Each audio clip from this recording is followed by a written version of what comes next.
Welkom in de keuken. Ik moet van mijn vriendin zeggen dat ik de keuken schoon heb gemaakt en niet zij. Dus dat is duidelijk dan. Vandaag gaan we iets koken en dat is voor mij net zo'n groot avontuur als voor jou. Wat gaan we koken? Je ziet het al. We gaan een heerlijk traditioneel Nederlands gerecht koken op de traditionele Nederlandse manier. Wat hebben we daarvoor nodig? Om te beginnen een dun schiller om dun te schillen. Die gebruiken we als we zo de piepers gaan jassen. Als we de aardappelen gaan schillen. Een mes, altijd handig om dingen te snijden. Dit is een... Wat is dit? Dit is een stamper om te stampen. Daar komt de stamppot vandaan. En een spatel. En als we het over stamppot hebben, hier hebben we de pot, de pan. En nog een pan om, dat weet ik nog niet wat ik hiermee ga doen. Maar daar ga ik ook iets mee proberen. Dus we moeten beginnen met de aardappelen. Hoeveel is dit? 1 kilo. 1 kilo is precies goed. Dus ongeveer voor 2 personen. Dan neem je de dunschiller en je schilt de aardappel wel boven de wasbak. Dat jij niet alle schillen straks op de grond hebt. Kijk, en mijn moeder vertelde mij vroeger dat haar moeder zei dat als je een aardappel in 1 keer kon schillen zonder te stoppen, dan zou je met een rijke man trouwen. Maar ik wil helemaal niet met een rijke man trouwen. Als je dan alle aardappels hebt geschild, dan ga je ze in stukken snijden. Zo, we snijden de aardappel in blokjes. En 1 aardappel is niet genoeg, dus nu ga ik de rest ook even doen. Je kunt aardappels trouwens ook koken met de schil. Dat doe ik niet, omdat ik geen zin heb om ze te schillen. Ik doe ze in het vergiet. En ik was ze af onder de kraan. Zo, nou dat is wel schoon. Mooi. Maar dan moeten we ze nog steeds snijden. Maar het hoeft niet zo klein. Het mag een beetje grof. En dit is echt een winterschotel. Dit is wat mensen 's winters eten als ze dan terugkomen van het land. Dan hebben ze hard gewerkt. De koeien eten gegeven en de paarden, de varkens. En als ik dan zo terugkom van het land, dan wil ik graag dat er een stevige maaltijd op tafel staat. Kijk, de aardappels kun je alvast in de pan doen. In de pan gooien. En als jij denkt, nou, ik heb maar 1 pan. Geen probleem. De boerenkool er gewoon bij gieten. Probeer het er wel allemaal in te gooien. Niet ernaast. Dan kan er nog wel een ui bij, want waarom niet? Die snij je ook. Wat is? Wil je ook wat boerenkool, meneer? Weet je het niet zeker? Uien snijden, dit is echt een mannentaak. Want vrouwen gaan altijd huilen als ze uien snijden. Maar mannen niet. Die zijn daar te stoer voor. Hop er allemaal bovenop. Het geheime ingrediënt is natuurlijk heel veel liefde. En een blokje bouillon. Deze soepblokjes geven al heel veel smaak straks aan de boerenkool. Dus die verkruimel je zo even zo door de boerenkool. Ben je er weer? Wat wil jij? Wat kijk jij lief? Oké, dan doen we er water bij. Ik weet niet hoeveel, lekker veel water. Maar het hoeft niet een hele pan vol te zijn. Mooi timing, postbode.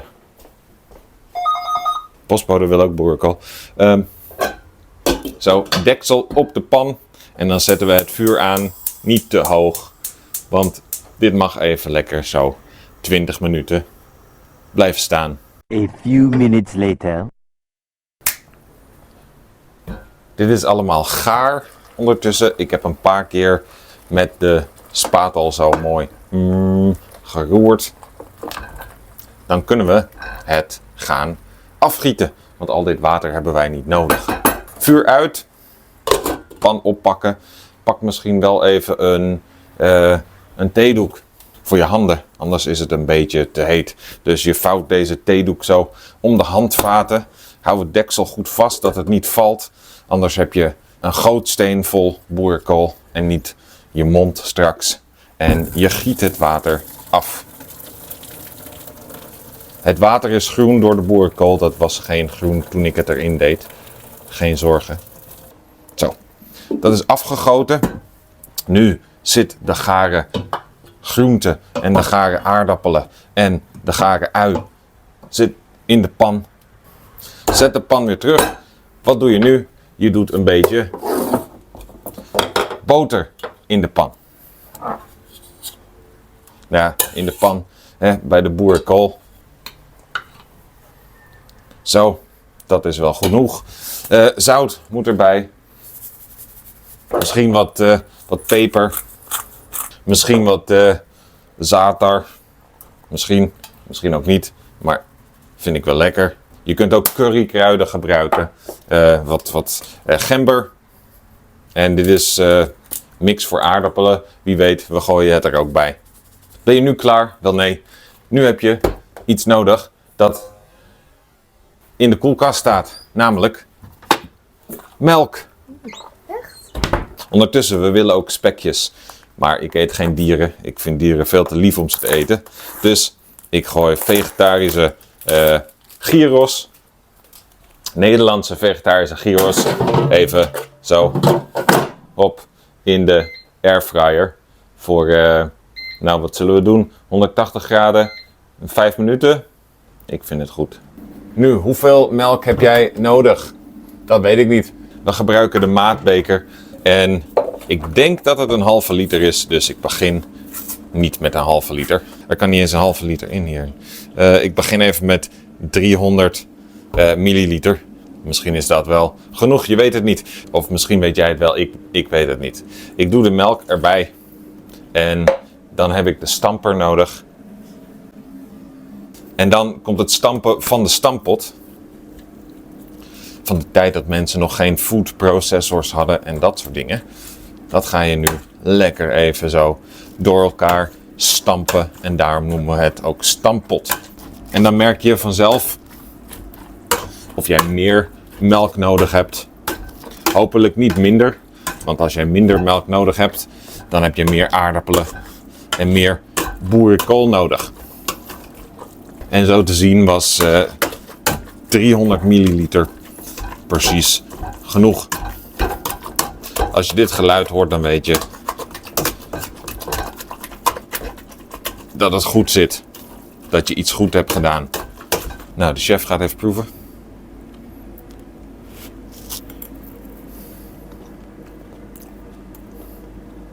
Dat is boerenkool. Het mag iets zouter. Er mag wat zout bij.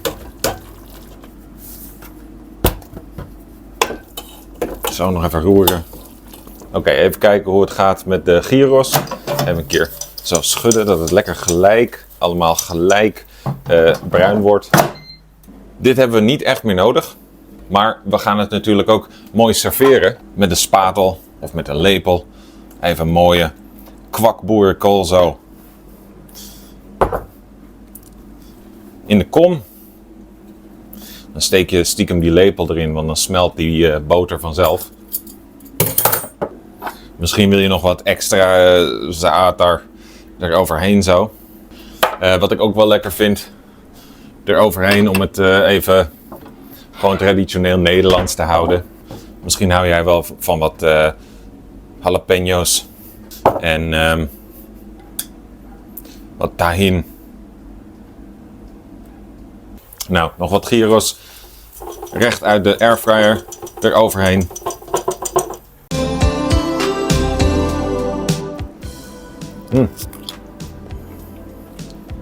Daar kom jij de winter wel mee door. En dat mag. degene die niet heeft gekookt, die mag de afwas doen.